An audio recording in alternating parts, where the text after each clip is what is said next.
Siguiente flujo de caja. Hemos visto el cash flow operativo, aquel flujo de caja generado por nuestras operaciones corrientes, ajustadas por nuestras inversiones en clientes y financiados por nuestros proveedores y acreedores.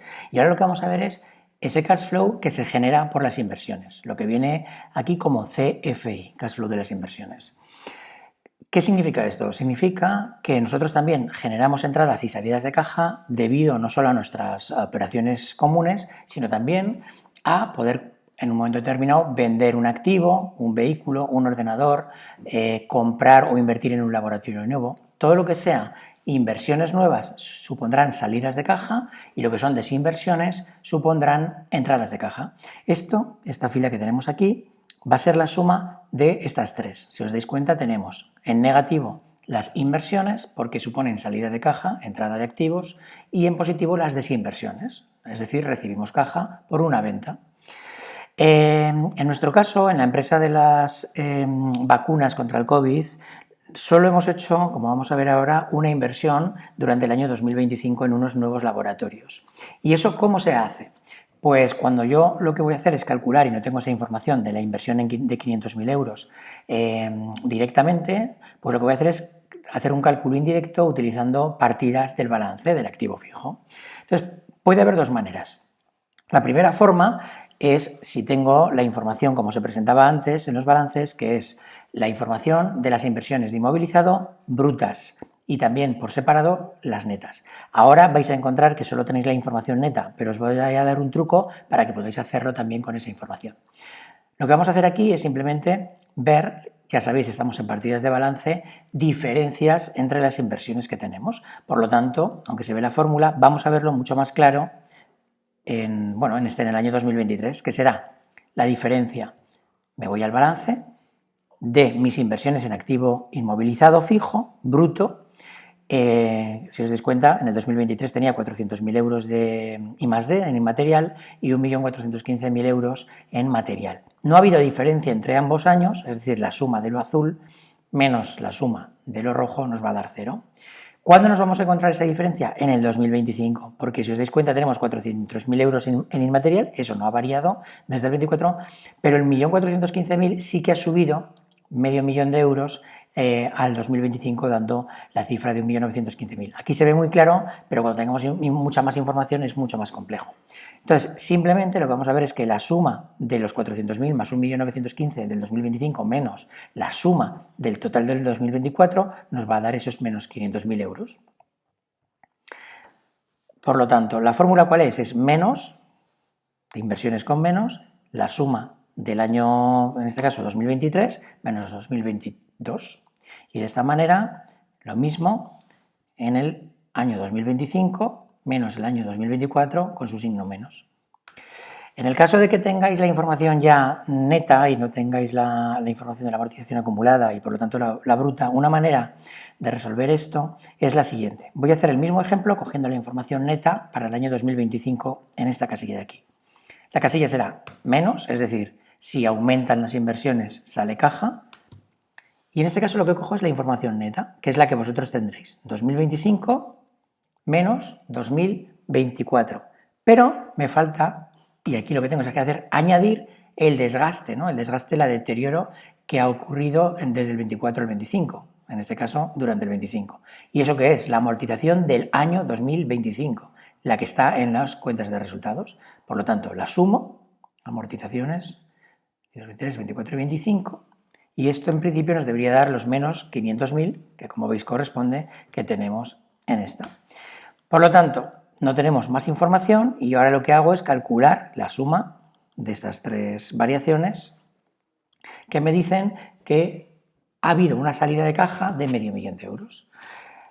Voy a continuar. Ahora ya la suma, es decir, la suma de toda esta información me va a decir el CFO más el CFI, me va a decir de cuánto dinero dispongo, con cuánta caja dispongo para atender todo aquello que tiene que ver con las fuentes de financiación. Y esto lo vamos a tratar de la siguiente manera. Intereses bancarios, salida de caja. Amortizo deuda bancaria, salida de caja. Pido un préstamo, entra a caja. Pago dividendos, sale caja. Amplío capital, entra a caja. Reduzco capital a través de una recompra de acciones, sale caja. Es el mismo concepto.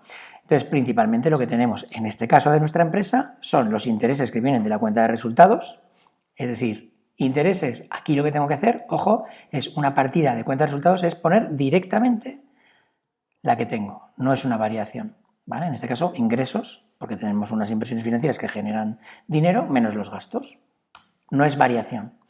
Variación del endeudamiento a corto. Esto sí que está en balance, está en el pasivo. Pues lo que cojo simplemente es la diferencia. Me cojo la diferencia del pasivo a corto plazo, ojo, del financiero. El no financiero lo hemos utilizado en la variación de las NOF y lo que hago es simplemente la suma y le resto la información anterior. ¿Qué hago aquí? Lo mismo con el largo plazo. Me cojo la cifra que tengo en el largo plazo y la resto. ¿Qué significa esto? Significa intereses sale caja negativos, aumento endeudamiento a corto, que esto se debe a las cuentas de crédito utilizadas, como veremos, y lo mismo, ¿no? Que sale, pues al final, ¿qué ha pasado de un año para otro con el préstamo a largo plazo? Pues que se va pagando la parte correspondiente al año en curso, por eso coincide. Negativo salidas de caja, positivo entradas de caja, y esto al final, es decir, el CFO más el CFI más todas estas salidas me van a dar lo que se llama el fondo de la explotación, que es un paso anterior a atender a los accionistas. Los accionistas pueden hacer tres cosas: ampliar o reducir capital, repartir o no dividendos y, en algún caso extraordinario, aparecen resultados que directamente van atribuibles a los fondos propios sin pasar por la cuenta de resultados. No es el caso, los grupos 8 y 9 no es lo habitual, pero puede estar. Eso es lo que los accionistas pueden hacer. Pues simplemente lo que hago es, otra vez lo mismo, positivas las cifras de caja que entran, como sería el caso de una ampliación de capital, negativas las que salen, como es el caso de nuestros dividendos, es decir, usamos estos fondos de explotación ya para atender a los dividendos, y lo que hago al final es sumar. Es precisamente la salida de intereses, la variación del endeudamiento a corto y a largo, también las ampliaciones de capital, no incluir aquí el fondo de explotación. Y lo que me da es la cifra exacta de entradas o salidas de caja, la cifra neta, debido a fuentes o naturalezas de financiación. Por último, lo que hacemos es acumular esta suma de las tres cajas, es decir, la caja de operativa, la de inversiones y la de financiación, y nos da una variación. Vamos a ver qué significa. Significa, esto es la caja que yo he generado durante el año 2023, empezando en el 22. Esta es la caja añadida, acumulada, que yo he generado durante el 24, la que yo he gastado el 25, la que he gastado el 26 y la que he gastado el 27. Y esto debe coincidir, y aquí lo vamos a ver, con la variación de la caja que aparece en balance. Entonces lo vamos a hacer. Vamos a hacer esa variación de balance. Estamos otra vez en balance, otra vez es variación. Me voy a la caja y la caja tiene aquí dos partidas, ¿no? La de colocación y la de tesorería de seguridad. Esta tesorería de seguridad en alguna ocasión se incluye en las NOF y por lo tanto al incluirla en las NOF o las incluyes arriba o no las incluyes y las dejas aquí en caja. Aquí tenemos esta cifra más esta menos las que había en las mismas partidas del año anterior y tenemos esa variación y esto debería coincidir en todo.